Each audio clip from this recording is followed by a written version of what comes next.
We received a message late in the evening of October 12th, 2014, while the last glow of sunlight was disappearing behind the Appalachian ridges near Asheville, North Carolina. And although the message wasn't urgent in tone, it carried the sort of weight that pulls you out of your chair and makes you reach for your jacket without a second thought, because it came from Mark Hollis, an old friend of mine who worked as a seasonal ranger at Mount Mitchell State Park, and he said simply, "You won't believe what we've found on the North Trail.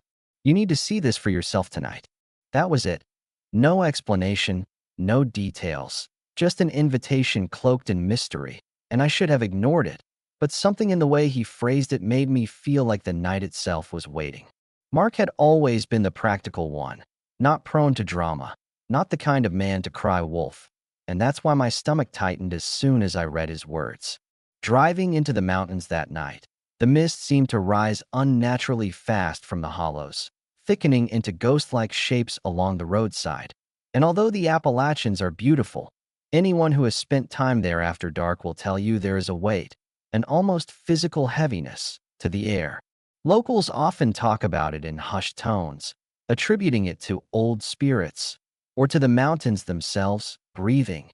And generations of Cherokee once warned outsiders that certain ridges carried voices of the lost, while even settlers who came later kept stories alive about travelers vanishing without a trace. My grandmother, who was born in Burnsville in the 1930s, used to tell me about a place she called the Silent Crest, a part of the Black Mountains where birds wouldn't sing and where footsteps echoed too loudly, as if the earth was hollow beneath. And as a child, I never believed her. But on that night, her words returned to me with uncomfortable clarity. By the time I reached the ranger station near Mount Mitchell at 10:17 p.m., the fog had turned into a dense blanket that clung to the ground like smoke from a dying fire. And Mark was waiting with two others, Sarah Green, a graduate student researching Appalachian folklore at UNC, and an older man named David Price, a retired surveyor who had lived in Yancey County all his life. Their expressions told me everything. This wasn't some casual midnight hike. Sarah looked pale, as if she had seen something her academic mind couldn't fully explain, and David avoided my eyes, staring into the tree-line as if the forest itself had grown hostile. Mark gave a quick nod, the kind of silent acknowledgement you give before saying something you're not sure anyone will believe. And then he told me that earlier that day, while clearing branches on the North Trail near a ridge known as Celo Knob, they had stumbled upon something unusual. He hesitated before describing it, as if the words might change its meaning once spoken, and finally he said they had found a circle of stones, large, perfectly shaped, smoothed almost like river rocks, but arranged in such a precise formation that it looked nothing like natural scatter. At the center of the circle was a depression in the ground, almost like a shallow bowl, and though the soil had been dry for weeks, the hollow glistened with moisture that hadn't evaporated, as if the ground itself was sweating.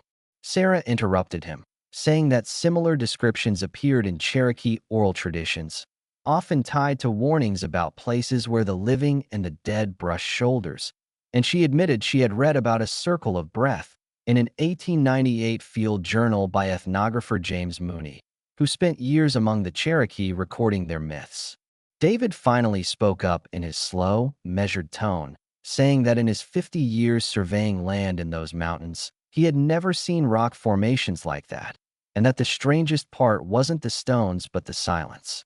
No birds, no crickets, not even the whisper of wind through the trees.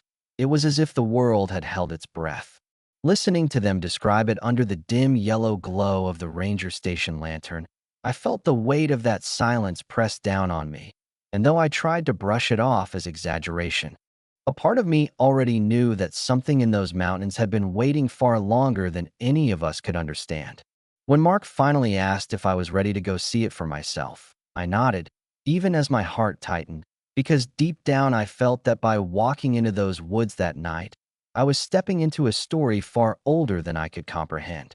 We started up the North Trail at exactly 10:45 p.m., flashlights slicing through the fog in narrow beams that only made the darkness feel thicker, and every step forward seemed to draw us deeper into something that wasn't just night, but a kind of waiting presence, like the mountains themselves were aware of our intrusion.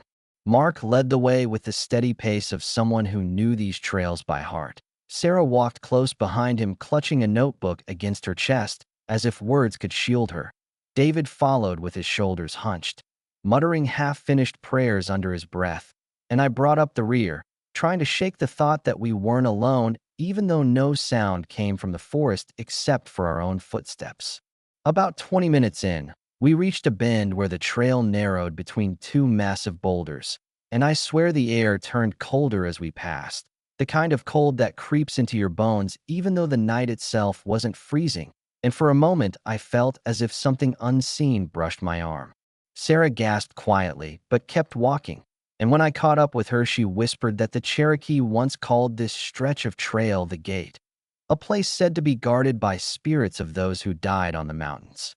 I wanted to laugh it off, but my voice caught in my throat, and I couldn't find the strength to answer her. When we finally reached the ridge near Celo Knob, the fog parted just enough to reveal the circle.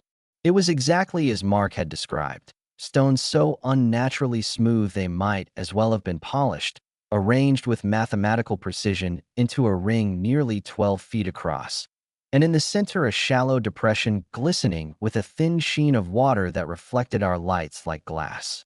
What unsettled me most wasn't the formation itself, but the silence pressing down from every direction. No animals, no wind, no rustle of leaves, only the sound of our breathing amplified in the heavy air. David crouched near the stones, running his fingers along the edges, then recoiled, swearing under his breath that they were warm to the touch, which made no sense given the chill in the air. Sarah knelt at the center, her hand hovering over the water without touching it, and she whispered that this matched almost word for word the Mooney journals she had studied, which spoke of circles where the skin of the earth grows thin and the breath of the mountain passes through. As she said this, a low vibration passed beneath our feet, subtle at first, like the distant rumble of thunder, but then stronger, as if the ground itself exhaled. Mark's face went pale, and he motioned for us to step back, but Sarah didn't move. She was scribbling notes furiously, her eyes fixed on the water in the hollow, and I saw ripples forming though no wind touched it. The ripples grew faster, concentric waves spreading outward until the entire depression seemed to shimmer like liquid silver, and then, without warning, the silence broke, not with sound exactly, but with a kind of resonance that filled my chest, a vibration that wasn't heard but felt, as though every stone and tree around us hummed in unison. David shouted at Sarah to get away, and finally Mark grabbed her arm and pulled her back just as the circle released a sharp, almost metallic ringing that echoed into the valley below. My flashlight flickered and died, plunging me into darkness until Mark's beam swept across the stones again, and what I saw then nearly made my knees buckle. The stones were glowing faintly, not brightly like fireflies, but with a pale bluish sheen, pulsing in rhythm with that strange resonance. It wasn't beautiful, it was terrifying, because it felt alive. Sarah whispered that this was a breathing place, that we were standing on ground where stories said the mountain drew in and let out the souls of the lost. And before I could stop myself, I asked her what happened to those who stood too close. She didn't answer. The vibration grew stronger until the rocks beneath our feet trembled, and Mark shouted that we had to leave immediately. But just as we turned to retreat down the trail, the fog surged inward, closing around the circle like a wall. We couldn't see more than a few feet ahead, and when I reached out to grab David's shoulder, my hand found only empty air. He was gone. We called out for David, voices cutting into the fog but swallowed almost instantly, as if the air itself refused to carry sound, and panic set in fast because one moment he had been right beside me, and the next there was nothing, no movement, no reply, only the oppressive stillness pressing against our ears.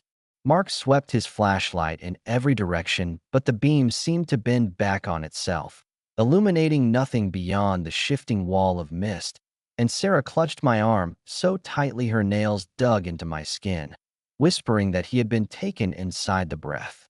I wanted to yell at her for speaking nonsense, but the truth was that my chest felt heavy, like the air had grown thick with water, and I realized I was struggling just to breathe. The stones still pulsed faintly behind us, their glow rising and falling as though in rhythm with our fear, and Mark cursed under his breath, forcing us to keep moving. But the trail had twisted into something unrecognizable. I had walked it not 30 minutes earlier, yet now every step felt like sinking into a labyrinth designed to keep us circling back toward the ridge. My watch read 12:03 a.m. when we finally stumbled out of the fog and back into the ranger station clearing, and my relief was so sharp it bordered on pain. But David was nowhere to be found. We waited until morning, filed a missing person report, combed the trails with search teams, dogs, drones, everything the county could throw at the mountain. Yet nothing turned up, not a footprint, not a scrap of clothing, as though he had never set foot on the path at all. Officially, David Price was listed as missing as of October 13, 2014, and after 2 weeks of searching the case went cold. But that night stayed etched into me, because though we escaped the ridge, I carried something out of it, the soundless vibration that had filled my chest. For months afterward, I would wake in the dark to the same sensation, the pulsing rhythm as if the mountain's breath had followed me home, and sometimes I swore I could hear stones shifting in the walls of my house, rearranging themselves into a circle only I could feel. Sarah returned to UNC and published a paper the next year on Appalachian liminal folklore, mentioning unnamed first-hand observations, but she never again spoke to me directly. Mark left the Ranger Service the following spring, saying only that the mountain doesn't forget, and he moved to Tennessee, refusing to cross back into Yancey County. I drive past the Black Mountains now and then, and every time I see the silhouette of Mount Mitchell rising against the sky, I remember my grandmother's warning about the Silent Crest and realize she hadn't been passing down superstition at all. She had been giving me a map. The Cherokee called those places thin places, breathing places, and what I know now is that the mountain doesn't just breathe in mist or wind. It breathes in people. And once it takes a breath, it never exhales them back.